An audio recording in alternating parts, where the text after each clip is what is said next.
Roughly 2 billion times today, someone cracked open a Coca-Cola in every country on earth except 2, and the whole thing started because a pharmacist accidentally made a headache syrup nobody wanted. That is the accident. What I cannot stop thinking about is what came after. The drink was almost beside the point.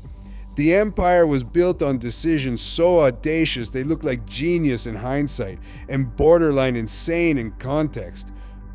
On May 8, 1886, in Atlanta, Georgia, John Pemberton carried a jug of his new syrup down the street to Jacob's Pharmacy, where it was sampled, pronounced excellent, and placed on sale for 5 cents a glass. That's it.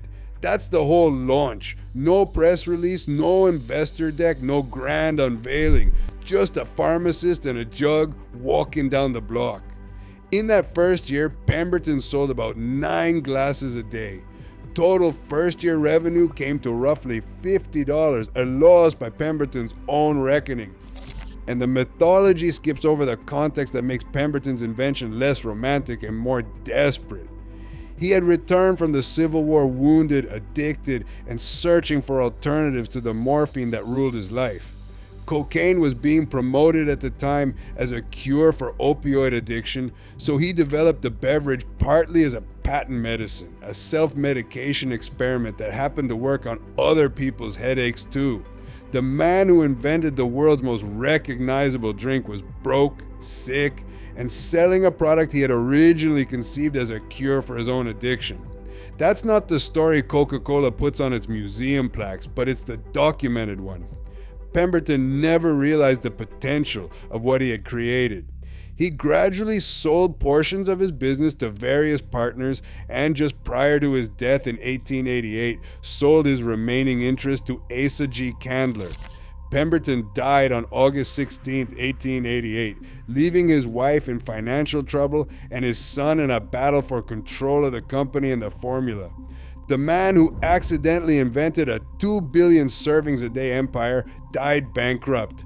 Let that land for a second. Now enter the figure the mythology tends to skip, because Asa Candler is less romantic than a struggling pharmacist with a caramel syrup and a dream. Candler purchased the Coca-Cola recipe for $2,300, equivalent to roughly $82,000 in 2025 dollars. Against what that recipe eventually became, $2,300 is a number that doesn't feel real. It's the kind of acquisition price that makes every business school professor pause and stare at the ceiling. But what Candler did next is the actual turning point. In 1891, when most business owners viewed advertising as wasteful spending, Candler invested $11,000 of his early Coca-Cola profits into marketing, over $300,000 in today's dollars, at a time when the typical Atlanta merchant spent less than $100 annually on advertising. The boldest part of that spend wasn't the billboards or the newspaper ads. He distributed coupons for free glasses of Coca-Cola, a revolutionary concept in the 1890s. Give the product away. Saturate the market before anyone else can get a foothold. It was either visionary or reckless, depending on your risk tolerance, and honestly, the line between those two things only becomes clear in hindsight. Candler thought the concoction's future was a soft drink rather than a medicine, and he founded the Coca-Cola Company to manufacture and advertise it across the country.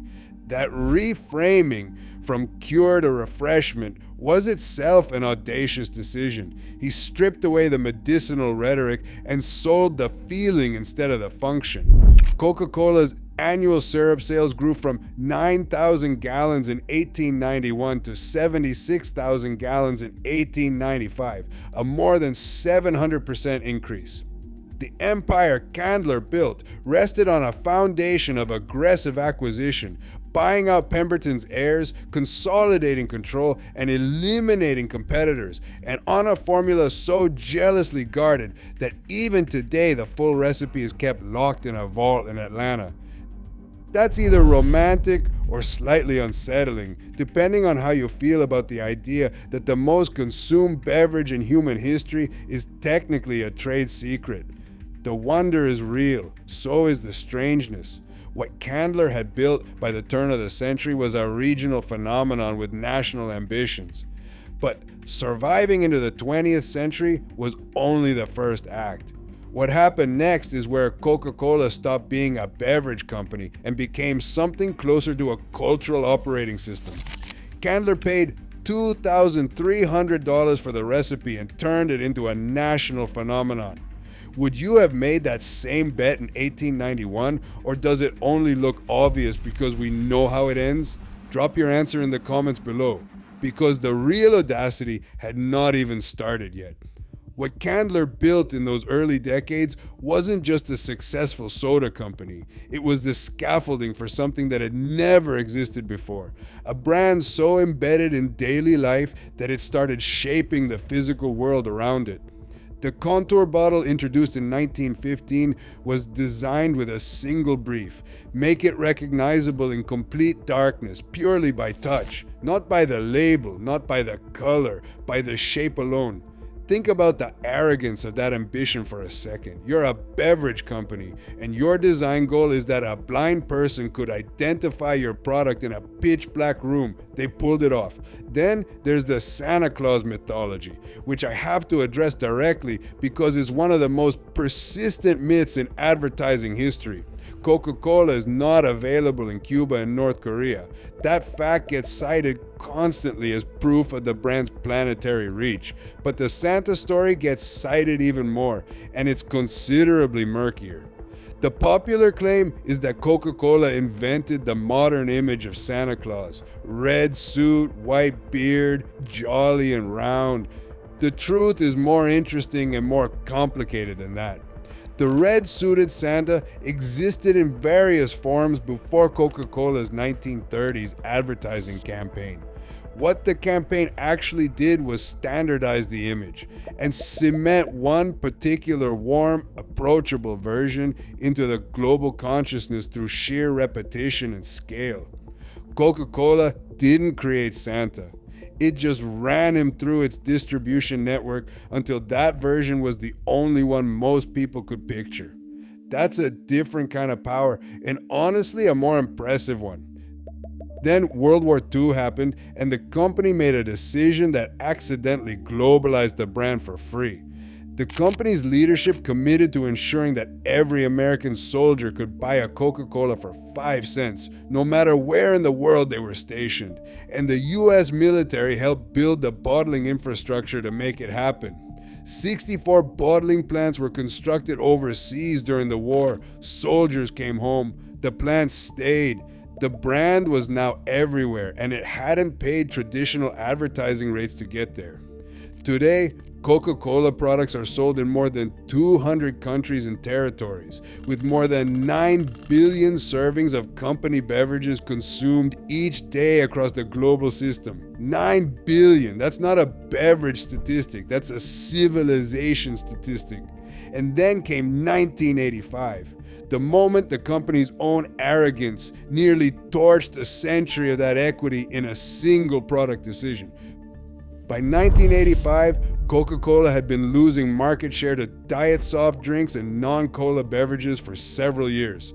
Blind taste tests indicated that consumers preferred the sweeter taste of rival Pepsi Cola, leading the company to reformulate its product.